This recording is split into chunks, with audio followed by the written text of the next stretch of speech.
Jesus said to his disciples, "You have heard that it was said, 'An eye for an eye, a tooth for a tooth.' But I tell you not to resist." Tribal communities were in danger of disappearing due to the so-called law of the strongest, which is no law at all. A step forward in that primitive world, devoid of laws or courts, was the obligation of the so-called blood avenger. The strongest, who sought to impose his will at any cost, had to realize that the person he wished to harm brutally had a brother or kinsman who was duty-bound to avenge him. Yet, avengers often went too far. They would inflict a punishment far exceeding the offense, for instance, sometimes killing someone who had merely caused an injury. Thus, the lex talionis, law of retaliation, represented an advance. It is stated thus: an eye for an eye, a tooth for a tooth, a hand for a hand. This stern rule set limits on the blood avenger. If the offender put out an eye, you could not kill him. You could only take out an eye.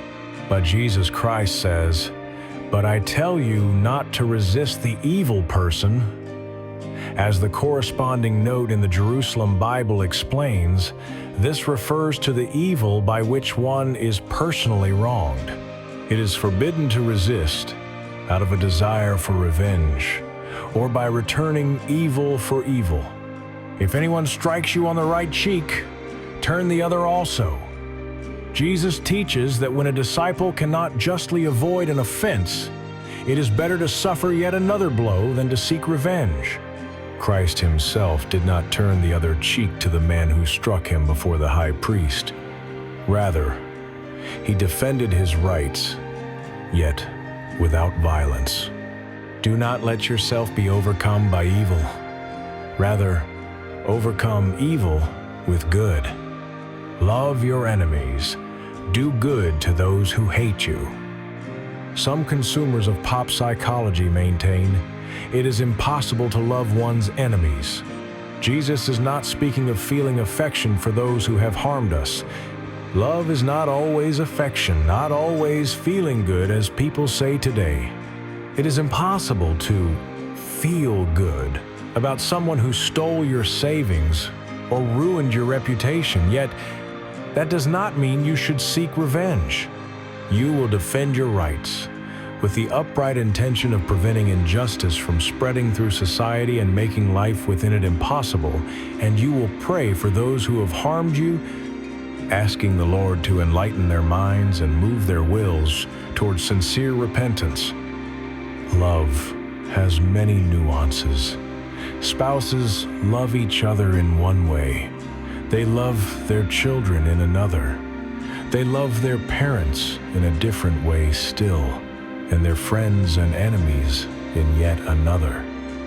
Yet, that love has a supreme model, God's love.